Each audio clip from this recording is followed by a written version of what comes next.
انہوں نے اس خواہش کا اظہار کیا ہے اور یہ ان کا خواب ہے کہ سعودی عرب جلد اسرائیل سے تعلقات بحال کرے اور معاہدہ ابراہیمی کا حصہ بنے. پھر کہتے ہیں کہ اگر ایسے ہو گیا تو یہ بہت اہم پیش رفت ہوگی مشرق وسطیٰ میں اور سعودی عرب یہ فیصلہ اپنے لیے مناسب وقت میں کر سکتا ہے. سعودی عرب کا اسرائیل کو تسلیم کرنا ان کی عزت افزائی ہوگی، یہ ڈونلڈ ٹرمپ صاحب کہہ رہے ہیں. ڈونلڈ ٹرمپ نے مزید یہ کہا کہ پاکستان اور بھارت کو مزید قریب لائیں گے، دونوں ساتھ ڈنر کریں گے، یہ تو اچھا ہوگا. آپ دیکھیں نا، شہباز شریف دوسری طرف مودی صاحب، بیچ میں آپ دیکھیں ڈونلڈ ٹرمپ بیٹھے ہوں، تینوں ڈنر کر رہے ہوں یا لنچ کر رہے ہوں یا بریک فاسٹ کر رہے ہوں تو کیا ہی ماحول بن جائے. تو بہرحال یہ جو ہے وہ معیشت کی وار ہے، اپنے اپنے مفادات ہیں، اس کے ساتھ پالیٹکس بھی ہو رہی ہے، چیزیں بھی ہو رہی ہیں. تاہم یہ پہلے بھی میں نے آپ کو کہا تھا کہ یہ جو سعودی عرب کا ڈونلڈ ٹرمپ کا دورہ ہے یہ نہایت ہی اہمیت کا عمل ہے. اس میں اسرائیل والی چیز آ گئی، معاہدہ ابراہیمی سامنے آ گیا، $1 ٹریلین تک کی دونوں ممالک انویسٹمنٹ کریں گے. پاک بھارت کے تعلقات جو ہیں ان کو قریب لانے کی بات بھی ہو چکی. یہ مزید بھی دیگر ممالک کا جب دورہ کریں گے تو آپ ان کا خطاب سنیں گے، ظاہر انگریزی میں ہم آپ کو ترجمہ کر کے بتاتے ہیں. تو یہ بڑا اہم دورہ ہے میڈل ایسٹ کا اور بالخصوص سعودی عرب کے اندر ڈونلڈ ٹرمپ کا. تو آنے والے ہفتوں اور مہینوں میں یہ بات بڑی تیزی کے ساتھ پھیلے گی کہ اسرائیل کو جو ہے نہ صرف سعودی عرب تعلقات بحال کرے بلکہ اسے تسلیم کرے اور پاکستان بھی ان کے سامنے سرخم تسلیم کرے. تو یہ چیزیں بہت جلد آپ کو دیکھنے اور سننے کو ملیں گی. مولانا فضل الرحمان صاحب نے عمران خان، نواز شریف صاحب جو ہیں ان کے اوپر چاڑ دوڑے ہیں اور بڑی سخت قسم کی تنقید کی ہے. مولانا فضل الرحمان کہتے ہیں کہ نواز شریف صاحب نے کمپرومائز کیا یا نہیں، مگر وہ خاموش ہو گئے ہیں اور عمران خان کی رہائی کا معاملہ عدالتوں کا ہے. لیڈر جیل جاتے ہیں مگر پارٹیاں فیصلے کرتی ہیں. پی ٹی آئی بطور جماعت نہ اختیار رکھتی ہے نہ یکسوئی ہے، ان سے کیا اتحاد ہو سکتا ہے. مولانا صاحب نے ٹھیک باتیں کی ہیں. مولانا فضل الرحمان صاحب کے اندر اتار چڑھاؤ چیزیں جو ہیں وہ آتی رہتی ہیں. آپ دیکھیں پی ٹی آئی اور مولانا صاحب ایک لمبے عرصے سے دونوں جو ہیں وہ سیاسی حریف بھی ہیں. تو اب مولانا صاحب کبھی اتحاد کی بات کرتے ہیں، کبھی کسی کو گھر میں دال کھلا رہے ہوتے ہیں، کبھی کچھ کر رہے ہوتے ہیں، ادھر سے ووٹ بھی دے رہے ہوتے ہیں. تو اینڈ آف دی ڈے اگر یہ چیزیں نہیں ہوتی اور پی ٹی آئی کے ساتھ وہ نہیں چلتے یا پی ٹی آئی ان کو کنونس نہیں کر سکتی تو اس میں پی ٹی آئی کا نقصان کم ہے، مولانا صاحب کا نقصان زیادہ ہے. تو بہرحال وہ جو کچھ کہہ رہے ہیں وہ چیزیں ٹھیک بھی ہیں، جو کہ میاں صاحب تو خاموش ہیں، ان کی تو اسٹیبلشمنٹ سے ڈیل چل رہی ہے، وہ تو سارے ایک پیج کے اوپر ہیں. ہاں خان صاحب جیل میں ہیں، بالکل لوگ جیل میں جاتے رہتے ہیں، لیکن کیوں گئے ہیں، صحیح گئے ہیں، بے گناہ گئے ہیں مولانا صاحب، اس کے اوپر بات کیجئے تو پھر بات بنے گی. تعریف کہتے ہیں وہ جو کہ دشمن کرے. یہ بات کچھ ایسے ہے کہ جنگ کے دوران P T I social media کے کردار کو سراہتا ہوں. عطا تارڑ میں داد دیتا ہوں عطا تارڑ صاحب کو کہ انہوں نے ایک سچائی کے اوپر بات کی اور یہ سچ ہے کہ پاکستان تحریک انصاف نے جنگ کے دوران بڑے کھلے دل سے تمام اختلافات کو بلا کر پاکستان تحریک انصاف کے جتنے لوگ تھے انہوں نے پاک فوج کا ساتھ دیا. دینا چاہیے، کوئی احسان نہیں کیا پی ٹی آئی کے لوگوں نے. لیکن یہ پی ٹی آئی کے لوگ کیوں لگتے ہیں یا وہ لوگ کیوں ہیں، اس کی ایک بڑی ریزن ہے، بہت بڑی. دیکھیں یوتھ، معذرت کے ساتھ اگر پاکستان کی ٹوٹل آبادی کا 60% ہے نا، اس میں سے لیکن کاٹ دیں، حقیقت میں 60% ہے. اس 60% میں سے میں دعوے سے کہتا ہوں اور یہ ریالٹی ہے، یہ 50% یوتھ جو ہے وہ عمران خان کو پسند کرتی ہے اور پی ٹی آئی کو.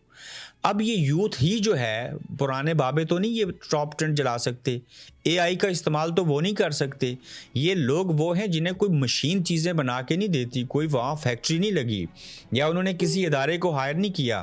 انہیں پتہ ہے کہ یہ ٹول پڑے ہیں اور لوگ اپنی ذاتی حیثیت میں انڈیویجولی، چونکہ یہ پڑھے لکھے ہیں تو یہ خود سے چیزیں تیار کرتے ہیں اور جب ایک چیز بنتی ہے تو اس کو لاکھوں لوگ شیئر کرتے ہیں. تو پاکستان تحریک انصاف کے ساتھ جو پڑھی لکھی یوتھ ہے، یہ انہوں نے ہی سوشل میڈیا کے اوپر چیزیں کی ہیں. اور جب عطا تارڑ صاحب نے یہ بات کر لی تو آپ یہ امیجن کیجئے کہ انہوں نے تو اپنے پارٹی کے لوگوں کی بات کو غلط اور ثابت کیا ہے اور ٹھکرایا ہے.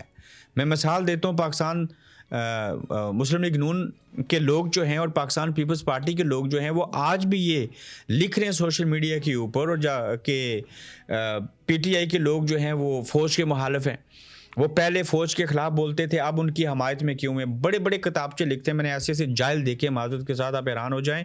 انہی کی جماعت کے وزیر اطلاعات جو ہیں وہ یہ کہتے ہیں کہ جنگ کے دوران P T I social media کے کردار کو سراہتا ہوں عطا تارڑ. یہ جواب عطا تارڑ صاحب کا کسی اور کو نہیں ہے، اور یہ سرانہ پی ٹی آئی کو کم ہے، سب سے زیادہ ان جاہل لوگوں کو یہ سمجھنا چاہیے جو نون لیگ سے تعلق رکھتے ہیں، معذرت کے ساتھ سارے نہیں، بڑے بڑے انٹلیکچوئل قسم کے لوگ ہیں نون لیگ کے اندر، تو انہیں یہ سمجھ آنی چاہیے کہ آپ کی قیادت کیا کہہ رہی ہے اور آپ سوشل میڈیا کے اوپر کیا لکھ رہے ہیں۔ اڈیالہ حکام کی درخواست مسترد ہوگی اور اس میں کہا گیا کہ یہ عمران خان صاحب جیل میں ہیں، انہیں آپ نے بڑی سہولیات دے رکھی ہیں، لہٰذا خدا ان سہولیات کو کم کیجیے اور انہیں اتنی آسائش جو ہے وہ نہیں وہاں پہ ملنی چاہیے۔ اب دیکھیں میاں صاحب جب جیل میں تھے تو انہیں بھی تو یہ سہولیات میسر تھیں، یہ لوگ انسان ہیں، مسلمان ہیں، سیاستدان ہیں، پاکستان کے سابق وزیر اعظم ہیں، تو اس کے مطابق جو قانون ہے وہ تو ان کو سہولتیں ملنی چاہیے۔ لیکن یہاں پہ تکلیف یہ ہو رہی ہے، میں اس کے اوپر 1 منٹ لگا کے آپ کو بتاتا ہوں کہ عمران خان کو باقی قیدیوں کی نسبت سہولیات مختلف کیوں؟ اڈیالہ جیل حکام نے اس نقطے پر عدالت میں جمع کرائی رپورٹ میں نیا پنڈورا باکس کھول دیا۔ اڈیالہ جیل کے حکام یہ کہہ رہے ہیں کہ عمران خان کو عام قیدیوں کی طرح رہنا چاہیے اور باقی قیدیوں سے زیادہ مختلف چیزیں سہولیات زیادہ کیوں دی گئی۔ جیل رولز میں بیرون ملک بات کرانے اور ذاتی مالک چیک اپ کا کوئی ذکر موجود نہیں ہے۔ عدالت 10 جنوری اور 3 فروری کے آرڈرز پر عمران خان کی بیرون ملک بچوں سے بات کرانے اور ذاتی مالک چیک اپ کی اجازت دینے پر نظر ثانی کرے، عدالت کرے اور درخواست مسترد کرے، کیونکہ ایک تو وہ مذکورہ قیدی عمران خان کے حوالے سے الزام ہے کہ ناحق اور غیر مجاز سہولیات انجوائے کر رہے ہیں، اس وجہ سے دوسرے قیدی بھی ایسی سہولیات کا مطالبہ کر رہے ہیں، اور عدالت کا عمران خان کے بچوں سے بیرون ملک بات کرانے اور ذاتی مالک چیک اپ کا حکم قیدیوں کے بنیادی حقوق، مساوات اور انصاف سے بھی منافی ہیں۔ آئین کا آرٹیکل 25 تمام شہریوں کے لیے قانونی طور پر برابری کی ضمانت دیتا ہے۔ آئین کا آرٹیکل 25 رنگ، ذات، نسل یا عقیدے کی بنیاد پر امتیاز سے منع کرتا ہے، یہ جیل حکام کہہ رہے ہیں۔ پھر وہ کہتے ہیں کہ عدالت کا مذکورہ حکم مستقبل میں ایک مثال بنے گا جس کے ذریعے عدالتی نظام کو بلیک میل کرنے اور جیل انتظامیہ پر غیر ضروری اور غیر مجاز مطالبات تسلیم کرانے کے لیے استعمال ہو سکتا ہے۔ پھر وہ کہتے ہیں کہ اس وقت اڈیالہ جیل میں 93 غیر ملکی قیدی بھی موجود ہیں جو اپنے پیاروں سے بیرون ملک رابطے کے خواہش مند ہیں۔ بیرون ملک رابطہ کرنے کی سہولت کسی قیدی کو نہیں دی گئی، اس سہولت کو ایک قیدی تک محدود رکھنا امتیازی سلوک کے خلاف ہوگا۔ پنجاب کی جیلوں سے قیدیوں کی جانب سے بڑی تعداد میں درخواستیں آئی ہیں جن میں قیدیوں نے جیلوں میں غیر امتیازی سلوک پر سخت مایوسی کا اظہار کیا۔ یہ سہولیات جیل روز 1978 میں شامل نہیں ہیں۔ اب یہ بات کیوں ہوئی اور اس کے اوپر عدالت نے کیا کہا؟ سب سے پہلی بات کہ یہ جیل حکام نے مطالبہ کیا، درخواست دی ہے عدالت کو۔ پھر یہ آپ نے گزشتہ روز انٹرویو دیکھا ہوگا سلمان کا اور ان کے جو دوسرے بیٹے ہیں عمران خان صاحب کی، انہوں نے انٹرویو دیا، بڑا وائرل ہوا۔ اب ان کے انٹرویو کے بعد بڑی تکلیف ہے اور راستے اختیار کیے جا رہے ہیں کہ کسی طرح سے عدالت ایسا حکم نامہ جاری کر دے جس کے تحت عمران خان کی ان کے بچوں سے بیرونی دنیا میں بات نہ کروائی جائے۔ اس کو وہ بیرونی دنیا سمجھتے ہیں، ٹھیک ہے، وہاں پہ 90 قیدی جو ہیں وہ انٹرنیشنل وہاں پہ ہیں، ان کی آپ ان کے اہل خانہ سے بات نہ کروائیں، وہ تو بات مانی جا سکتی ہے، لیکن وہ بھی غلط ہے۔ کیوں؟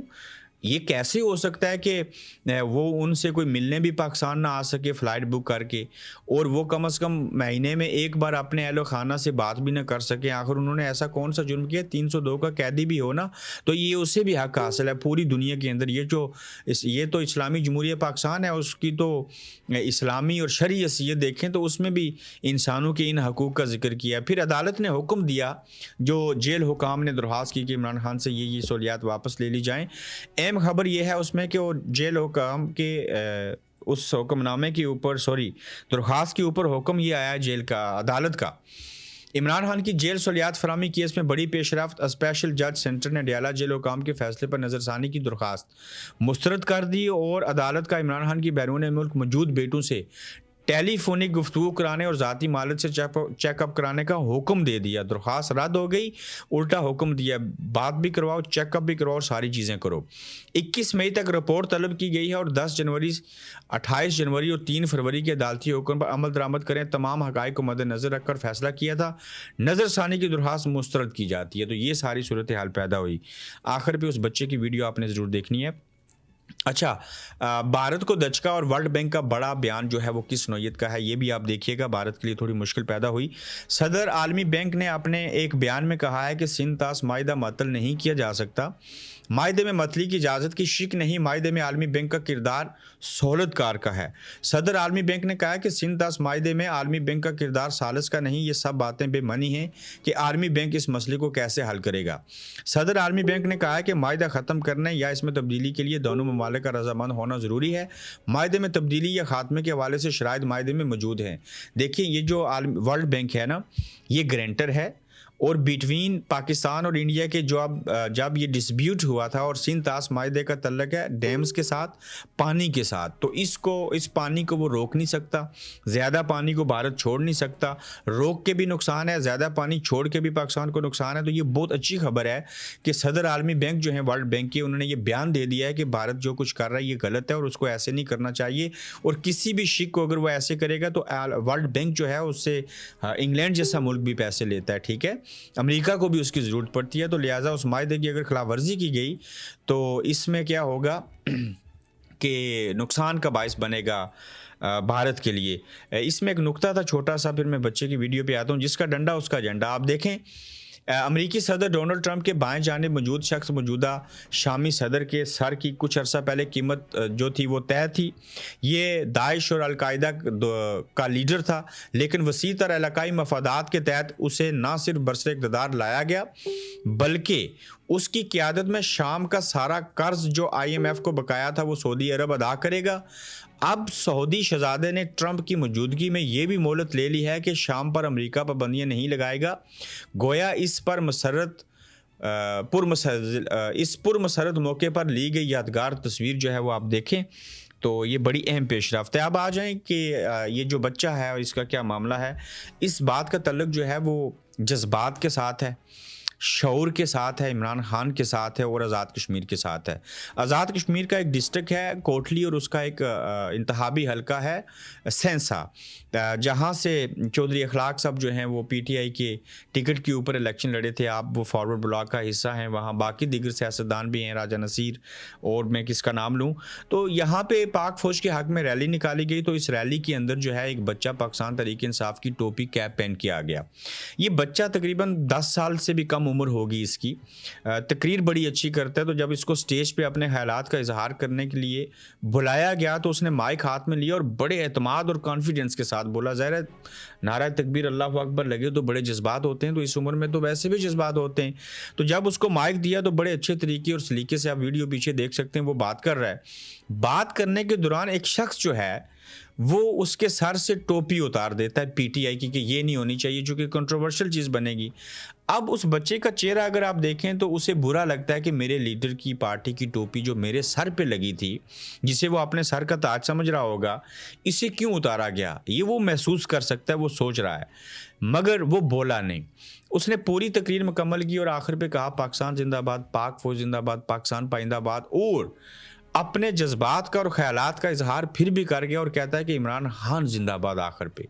اب آپ دیکھیں کہ جب آپ لوگوں سے سر سے ٹوپی اتار لیں، PTI کے جھنڈے چھین لیں، فارم 45 کو 47 میں بدل دیں، آپ کاغذات نامزدگی چھین لیں، آپ انتخابی نشان لے لیں، بینگن چمٹا اور سارے انتخابی نشان دے دیں، جو مرضی کریں، لوگوں کو جیل میں ڈال دیں، مگر اس بچے کی مثال سامنے رکھیے، کسی کے دل سے آپ کسی کے حق میں پیدا ہونے والی محبت نہیں نکال سکتے، اور اس کے دل میں جو نفرت پیدا ہوتی ہے اس کو آپ ختم نہیں کر سکتے۔ اس کا ایک ہی حل ہے، یہ جو منہ میں زبان ہے نا، اس کا اچھا استعمال کیا جائے، اچھا عمل کیا جائے، ثابت کیا جائے اور انصاف ہوتا ہوا دکھائی دینا چاہیے، تو پھر چیزیں بدل سکتی ہیں۔ بصورت دیگر یہ ایک ویڈیو میں نے دیکھی تو اس کے اوپر سوچا آپ کو تبصرہ کر کے بتاؤں کہ ایک بچے نے ٹوپی اتار دیے جانے کے باوجود، حالانکہ اس کو ڈر جانا چاہیے تھا نا، اس نے پھر بھی عمران خان کا نام لیا، پاک فوج کا بھی نام لیا، اور اس نے ثابت کیا کہ جو وہ سوچتا ہے، جو وہ سمجھتا ہے، جو اسے پسند ہے، جو اس کو اچھا لگتا ہے، اس سے وہ پیچھے نہیں ہٹے گا۔ اپنا خیال رکھیں، اپنا فیڈ بیک دیجیے، تو جلد آپ سے انشاءاللہ پھر بات ہوگی۔ آپ دیکھ رہے ہیں گورکھ دھندا ابرار قریشی کے ساتھ۔